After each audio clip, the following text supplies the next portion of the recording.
recording a lucid dream, an astral projection I had on the morning of the 3rd of June.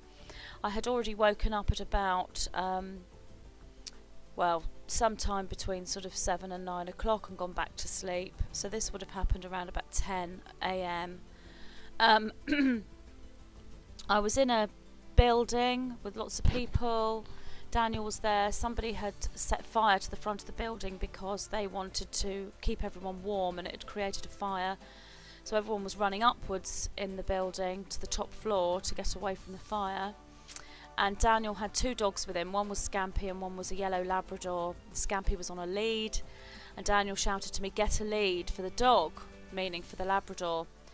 And I was just walking towards this large door, and next to the door was like a kitchen unit with a drawer. And I thought to myself, I'll create a lead in that drawer, because I knew I could manifest something, but I didn't know I was actually dreaming at this point.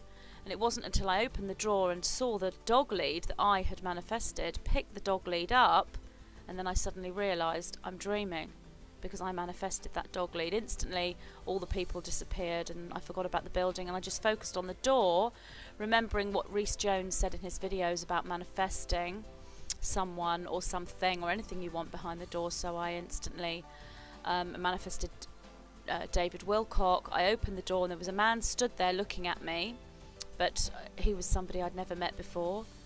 And I said to him, "Are you dreaming?" And he said, "No." I said, "Yes, you are." Walked past him, went round the room. There were lots of people there, and then I saw David Wilcock talking to several people. He was explaining something and was very involved in this. It obviously was really important to him, so I was reluctant to intervene and interrupt him. However, I thought to myself, well, this is my dream, this is my manifestation. I manifested him, so I should be allowed to speak to him. So I went over and interrupted him while he was speaking to these people and said hello. And he looked at me and said, "What do you want?" And I said, "Do you want me to go away?" And he said yes. So I walked away, and then I thought, well, fair enough, that didn't work, let's try something else. So I imagined a door in front of me again, and then decided to manifest something more simple. So I thought, so I decided to concentrate on manifesting a blue crystal, expecting to just see a crystal behind the door that I could perhaps look at.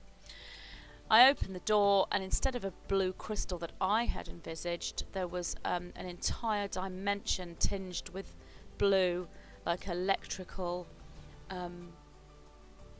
outlines of everything, and a large blue geometric shape like a mandala started to form in front of me.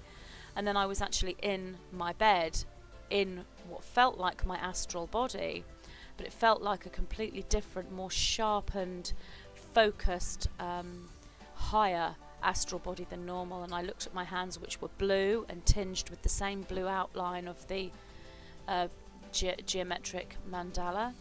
And then I came out of the body. I flew through the large blue window in front of me and arrived onto some terrain that was nothing like Earth. And I remember thinking, wow, I'm not even on Earth.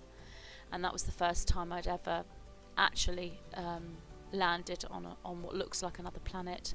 And the water was crystal clear with like coloured plants under the water, large rocks which were sort of grey, but they did have black and red and other colours on them, and sand that was colourful and that didn't look like sand you would find on Earth. And I knew, or I felt, that I was on another planet. And I also found this body more difficult to navigate than my normal astral body, as it was more powerful, as in whatever I thought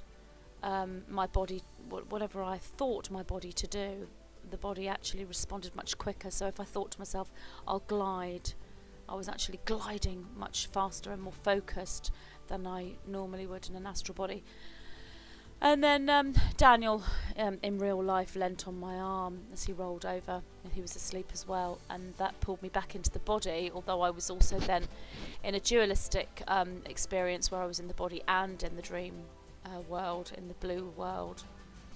But the more he was leaning on my arm, the more it actually brought me into my body. The dream world started to disintegrate, and I was back in my body and fully awake.